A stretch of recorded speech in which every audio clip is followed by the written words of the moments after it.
Hello student, कैसे हैं आप सब लोग। आई होप आप लोग अच्छे होंगे। तो हम लोग एनसीईआरटी एग्जाम्पलर कर रहे थे, जिसमें हम लोग क्लास 11 का ट्रिग्नोमेट्री फंक्शन कवर कर रहे हैं। अगर आप चैनल पे नए हैं तो मैं आपको एक चीज़ बता देता हूँ।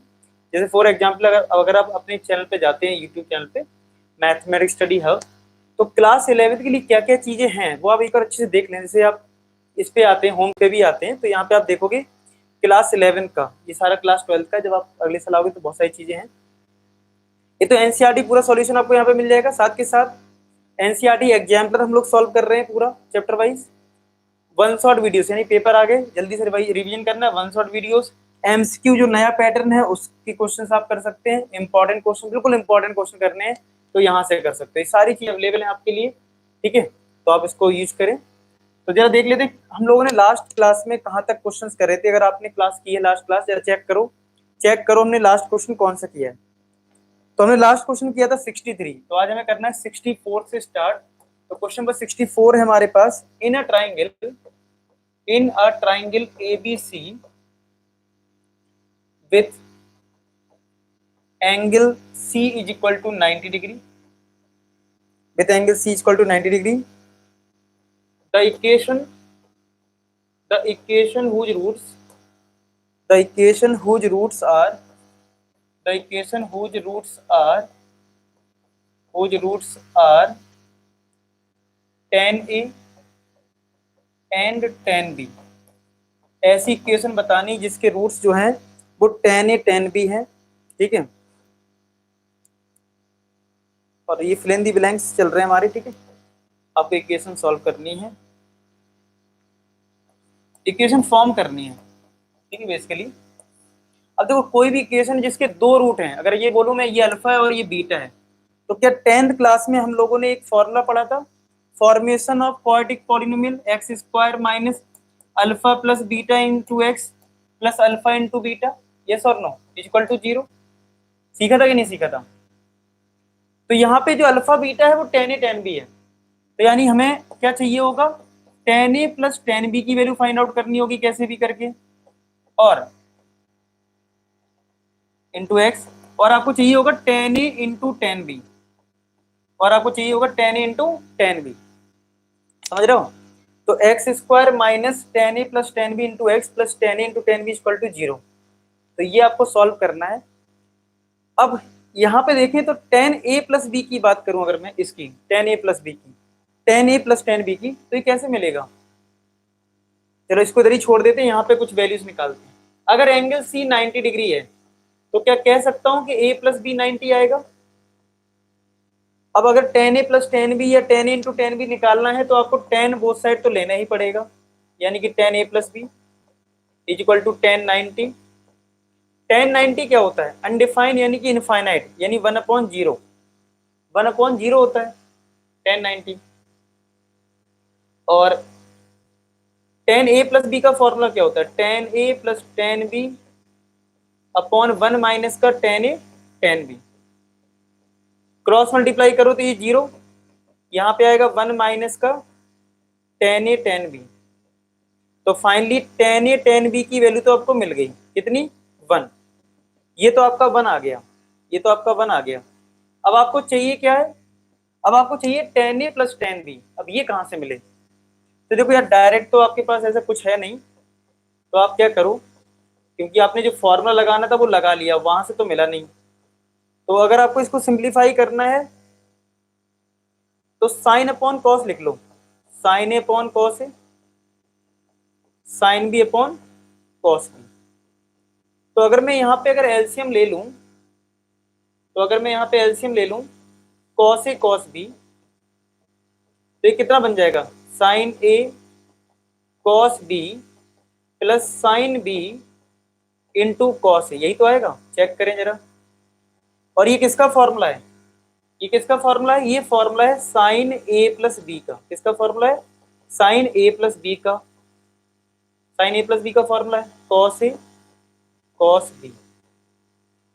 अच्छा ए प्लस बी कितना है, 90 डिग्री है। अब देखो ये सिंप्लीफाई हो रहा है, ये अब सिंप्लीफाई हो रहा है, ठीक है। तो साइन ए प्लस बी है 90 डिग्री, और अगर a प्लस बी 90 है, अगर a प्लस बी 90 है तो b को क्या हम 90 माइनस ए लिख सकते हैं, अब आप कहोगे सर ऐसा क्यों कर रहे हैं, मतलब सिंप्लीफाई करने के लिए और क्या, ठीक है, जितना ज्यादा सिंप्लीफाई हो जाए, बाकी तो लिखना ही है। साइन 91 हो गया, ये कॉस ए हो गया, cos 90 minus theta sine theta हो गया, तो ये रिजल्ट आ गया तुम्हारा, बस इसको पुट कर दो। तो यहां से आंसर आ गया एक्स स्क्वायर माइनस ये वैल्यू आई है 1 sign A cos A into x, और ये वैल्यू आई थी 1 इक्वल टू 0। अब तुम्हें पता है ये फॉर्मूला कुछ जाना पहचाना है, 2 साइन ए कॉस ए वाला, तो एक काम कर सकते हो, थोड़ा और इजी करना है तो 2 से मल्टीप्लाई 2 से डिवाइड कर लो, अदरवाइज आप यहां भी छोड़ोगे कोई दिक्कत नहीं है, ठीक है। प्लस का 1 इक्वल टू 0, तो यहां से आ जाएगा x square minus 2 upon sine 2a into x plus 1 equal to 0। ये आ गया तुम्हारा आंसर, ये हो गया इसका आंसर कि हमने एक ऐसी इक्वेशन फॉर्म कर ली जिसके roots tan a and tan b है, ठीक है। चलो अब आते हैं नेक्स्ट क्वेश्चन पे। नेक्स्ट क्वेश्चन हमारे पास है फिर 65, ये 64 था, नेक्स्ट है हमारे पास 65 क्वेश्चन। 65 में दे रखा है 3 sine x minus cos x की power 4 plus 6 sine x plus cos x का होल स्क्वायर प्लस 4 साइन की पावर 6 प्लस कॉस की पावर 6 एक्स की वैल्यू बतानी किसके इक्वल है, फिल इन द ब्लैंक्स है, ठीक है। तो क्या लग रहा है आपको, बताओ जरा कमेंट सेक्शन में क्या करोगे इसमें, कमेंट सेक्शन में बताएं कि आपको क्या लग रहा है इस क्वेश्चन में क्या होगा, इस क्वेश्चन में क्या होगा, जरा बताओ कमेंट सेक्शन में क्या लगता है आपको, क्या लगता है इसमें कमेंट सेक्शन में क्या होना चाहिए, सोच के देखो जरा, जरा सोच के देखें, सोच के देख लो, बताओ क्या यहाँ पे क्या करोगे। देखो यार पावर 2 तो पता ही है, a प्लस बी का होल स्क्वायर लग जाएगा इस वाले में, 6 में क्या करोगे स्क्वायर का क्यूब लिख लेना, और ये पावर 4 है तो इसमें हम क्या करेंगे स्क्वायर का स्क्वायर कर लेंगे, पहला स्टेप, 3 तो बाहर है, यहाँ पे लिख लेंगे sign x minus cos x का स्क्वायर का स्क्वायर, एक मिनट देख लो ये प्लस प्लस है ना और स्क्वायर है, एक मिनट कोई गलती नहीं उनकी, ठीक है, प्लस का 6, यहाँ पे a प्लस बी का होल स्क्वायर लगा दो, A square plus B square plus का 2ab यानी 2 साइन एक्स कॉस एक्स, यहाँ पे क्या करेंगे प्लस का 4, इसको लिख दो साइन स्क्वायर एक्स का whole cube plus cos square x का होल क्यूब, इसको ये लिख दिया, ठीक है। अब देखते हैं 3 ब्रैकेट a माइनस बी का होल स्क्वायर क्या होगा, ए स्क्वायर प्लस का बी स्क्वायर माइनस का 2ab यानी 2 साइन एक्स कॉस एक्स, और इस पूरे का हो जाएगा होल स्क्वायर प्लस यहाँ पे 6 आएगा sign square plus cos square 1 plus 2 sine x cos x, ठीक है, प्लस का 2 साइन एक्स कॉस एक्स, यहाँ पे स्क्वायर ही है ना, एक कुछ तो नहीं होगी, साइन स्क्वायर, ठीक है सही है। अब यहाँ पे क्या होगा देखो प्लस का 4, सॉरी प्लस का 4, अब देखो ये ए क्यूब प्लस बी क्यूब बन रहा है, ये तुम्हारा a है और ये तुम्हारा b है, मतलब साइन स्क्वायर a है और कॉस स्क्वायर b है, तो a cube plus b cube क्या होता है a plus B, a plus B, a की a square plus B square minus का ए बी, माइनस का ए बी, यही तो आएगा, चेक करें, चेक कर लो जरा ये, तो 3 times sine square plus cos square 1, 2 sine x cos x का whole square plus 6 times 1 plus 2 sine x cos x plus का 4, ये तो 1 हो जाएगा, ये तो 1 हो जाएगा, यहाँ से आ जाएगा साइन की पावर 4 प्लस कॉस की पावर 4 माइनस का sign square x cos square x, ठीक है ये आ गया। अब इसका होल स्क्वायर ओपन कर लो, 3 ब्रैकेट a प्लस बी का a माइनस बी का whole square, A square plus B square minus का 2ab करोगे तो माइनस का 4 साइन एक्स कॉस एक्स, यहाँ पे मल्टीप्लाई कर लो 6 plus 12 sign x cos x और इस 4 का अंदर मल्टीप्लाई कर लो तो 4 साइन की पावर 4x प्लस कॉस की पावर 4 टाइम्स कॉस की power 4x minus 4 sign square x cos square x. Simplify करते जाओ तो 3 का अंदर मल्टीप्लाई करो तो 3 प्लस 4 3 जा 12 sign square x cos square x minus का 12 sign x cos x plus का 6 plus 12 sign x cos x plus का 6 प्लस का 12 साइन एक्स और ये पूरा लिख दो 4 साइन की पावर 4x प्लस 4 कॉस की power 4x minus 4 sign square x cos square x. ये आ जाएगा, ये हो गया कैंसिल। ठीक है, अब रिजल्ट क्या आएगा देखो, यहां से 3 है और यहां से 6 है तो ये तो 9 हो जाएगा। ठीक है, और ये जो 4 है 4 साइन की पावर 4x प्लस 4 कॉस की पावर 4x और 12 माइनस का 4 कितना आएगा प्लस का 8 sign square x cos square x. यही तो आएगा। क्या इन तीनों टर्म में 4 कॉमन मिल रहा है? बिल्कुल मिल रहा है। तो क्या बचेगा sign square x plus cos square x plus 2 sign square x cos square x. यही तो आएगा। किसका फॉर्मूला ये? यहाँ पे पावर 4 है, पावर 4 तो 9 प्लस 4 ये बन गया sign square x plus cos square x का होल स्क्वायर। अब बस हो गया, ये तो 1 हो गया तो 1 का स्क्वायर 1। कितना आंसर आ गया? 13 आंसर आ गया। 13 आंसर आ गया। कितना आसान हो गया, आया सबको समझ में? तो और लेकिन आप पहली बार करोगे तो आपको यार थोड़ा सा दिक्कत आएगी। ठीक, मैं ये नहीं कहूंगा कि आपको तुरंत ही आ जाएगा, आपको थोड़ी प्रॉब्लम उठानी पड़ेगी। तो आप लोग कोई दिक्कत नहीं, प्रैक्टिस कर लेने एक बार। ठीक है, वीडियो को पॉज करके ट्राई करो। तो नेक्स्ट क्वेश्चन है हमारे पास क्वेश्चन नंबर 66, जिसमें आपसे बोला गया है given x greater than 0 fx is equal to, ठीक है, x greater than 0 the value of fx, the value of fx is equal to -3 cos square root of 3 plus x square lie in the interval, lie in the interval, lie in the interval। ठीक है, कि कहाँ ये किस interval में लाई करेगा ये आपको बताना है, कहाँ लाई करेगा। ठीक है, तो बोला ये एफ एक्स की लूप कहाँ लाई करेगी, यानी कहने का मतलब है इसकी रेंज कहाँ से कहाँ होगी।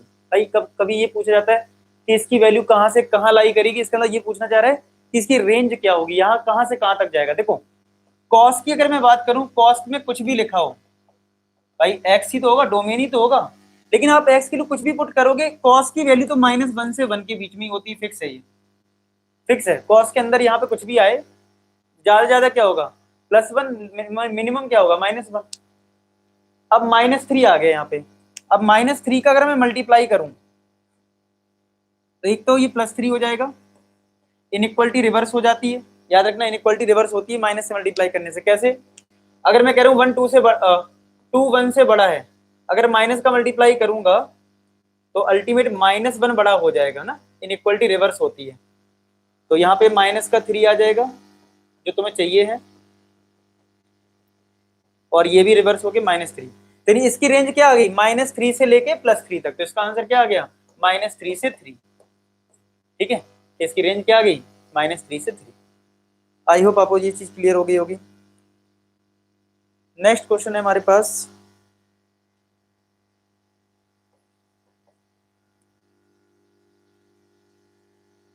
the maximum distance of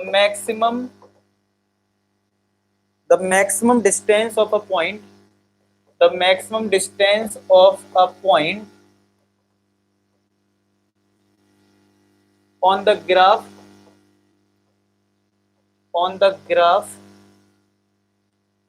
of the function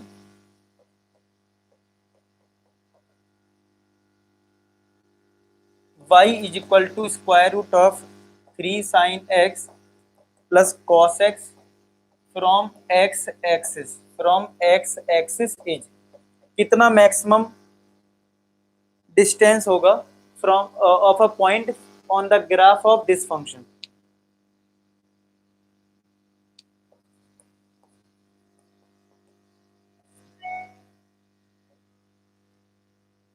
तो अगर अभी मैं एक चीज आपसे पूछता हूं, ठीक है, कि जब आप साइन एक्स का ग्राफ बनाते हो तो साइन एक्स की मैक्सिमम वैल्यू कितनी होती है? +1। तो अगर मैं बोलूं एक्स एक्सिस से इसकी मैक्सिमम लेंथ कितनी है, मैक्सिमम डिस्टेंस कितनी है, तो ये एक्स एक्सिस यहाँ है, तो मैक्सिमम डिस्टेंस कितनी आई? 1। यानी कि ग्राफ जो होता है, यानी ग्राफ का मतलब साइन एक्स क्या है? साइन एक्स का एक ग्राफ आएगा, एक फंक्शन ही तो है। यानी अगर उस फंक्शन की मैक्सिमम वैल्यू 1 है तो एक्स एक्सिस से वही डिस्टेंस होगी। इसका मतलब है सिंपली, तो मैं इस टाइप का ये जो फंक्शन है ये, इसकी मैक्सिमम वैल्यू फाइंड आउट करनी है, और A sine theta plus B cos theta की मैक्सिमम वैल्यू क्या होती है बताओ? क्या होती है? √a² प्लस का b², यही तो होती है, √a² प्लस का b²। तो कितना आ जाएगा? तो कि कितना आएगा तुम्हारा? स्क्वायर रूट ऑफ ए तुम्हारा √3²। ये ध्यान रखना, अगर मिनिमम पूछता तो माइनस लगा देते, अगर मिनिमम पूछता तो माइनस लगाते, ठीक है। तो यहाँ पे 1 आ गया, यहाँ पे कॉस के साथ 1 है, इसके साथ √3 है, तो ए हो गया √3, बी हो गया 1, तो 3 + 1 4 आया, 4 का स्क्वायर रूट कितना आ गया? 2 आ गया, 4 का स्क्वायर रूट कितना आ गया? 2। तो ये तुम्हारा आंसर हो गया। आया समझ में? क्लियर है? ओके, चलिए नेक्स्ट क्वेश्चन कर लेते हैं, ठीक है। अब नेक्स्ट जो क्वेश्चन है, क्वेश्चन नंबर 68। अब ये ट्रू फॉल्स बेस्ड क्वेश्चन है, अब ट्रू फॉल्स बेस्ड क्वेश्चन है 68 से, ठीक है। 68 में लिखा है tan A if tan A is equal to 1 minus का cos B upon sin B, then tan 2A is equal to tan B। ये तुम्हें बताना है क्या ये इक्वल होगा, ठीक है। tan 2A क्या ये इसके इक्वल आएगा tan B के? देखते हैं। हालांकि ये क्वेश्चन हो चुका है, अलग फॉर्मेट में थोड़ा था, मुझे याद है, आ रहा है, आपको भी शायद याद आ गया हो कि पहले हमने इसको सिंप्लीफाई करा था इसको, तो tan A कितना आ जाएगा? अब ये तो रट गया होगा, 1 माइनस कॉस होता है 2 साइन स्क्वायर एंगल हाफ, कितना हो जाता है? 2 साइन स्क्वायर एंगल हाफ, और यहाँ पे साइन 2 थीटा का फॉर्मूला लगाओगे तो 2 साइन एंगल हाफ कर दो यहाँ पे भी। अगर आपने स्टार्टिंग से सीखा है तो ये तो चीज समझ में आ गई होगी। तो ये कट गया, ये कट गया, क्या ये tan b/2 आ गया? यानी tan A की वैल्यू तुम्हारी आ गई tan b/2। चलिए ठीक है, अच्छी बात है। अब हमें tan 2A निकालना है, तो tan 2A अगर फाइंड आउट करना है तुम्हें, तो चेक करना है कि वो tan B के इक्वल है कि नहीं। तो tan 2A का फॉर्मूला क्या होता है? 2 tan A, ठीक है, अपॉन 1 माइनस का tan स्क्वायर A, यही तो होता है। और tan A की वैल्यू कितनी है? tan b/2 है, तो 2 tan b/2 अपॉन 1 माइनस का tan स्क्वायर b/2, यही आएगा। अब आप मुझे एक बात बताओ, tan 2A का ये फॉर्मूला है 2 tan A upon 1 minus tan square A, इस एंगल का यहाँ पे हाफ हो रहा है, या मैं ये बोलूं इस एंगल का यहाँ डबल हो रहा है। तो अगर यहाँ पे b/2 है तो क्या इसका डबल b/2 का डबल b हो जाएगा? तो क्या इसको सिंपली tan B लिख देंगे? बताओ, इसको समझो, ऐसे समझो, इस चीज को समझो, ये लिख रहे हो tan 2A, तो क्या हो रहा है? A की जगह यहाँ पे क्या आ रहा है? 2A आ रहा है, तो यहाँ पे अगर b/2 है तो b/2 का डबल क्या हो जाएगा? b। आया समझ में? आई बस इनमें b/2 लिख दिया। तो यहाँ पे tan 2 थीटा का रोल है, यहाँ पे मेन जो है वो किसका रोल है? tan 2 थीटा का। आई होप आप लोग समझ गए होंगे। क्लियर? तो आज हम लोग यहीं तक रहने देते हैं, ठीक है। तो यहाँ तक आप प्रैक्टिस कर लें, तो आप मेरे साथ नोट्स बनाएं, ठीक है। प्रॉपर आप लोग क्या करें, क्वेश्चंस क्या करें, एक रजिस्टर बना लें एनसीईआरटी एग्जाम पर, क्वेश्चन एक एक मेरे साथ सॉल्व करते जाएं। डेली प्रैक्टिस करोगे एनसीईआरटी और एग्जाम पर, बहुत अच्छे नंबर आएंगे आपके, ठीक है। तो मिलते हैं नेक्स्ट वीडियो, तब तक अपना ख्याल रखें। Bye bye to. और लास्ट में एक ही बात बोलूंगा, आप सभी सफल हो। धन्यवाद।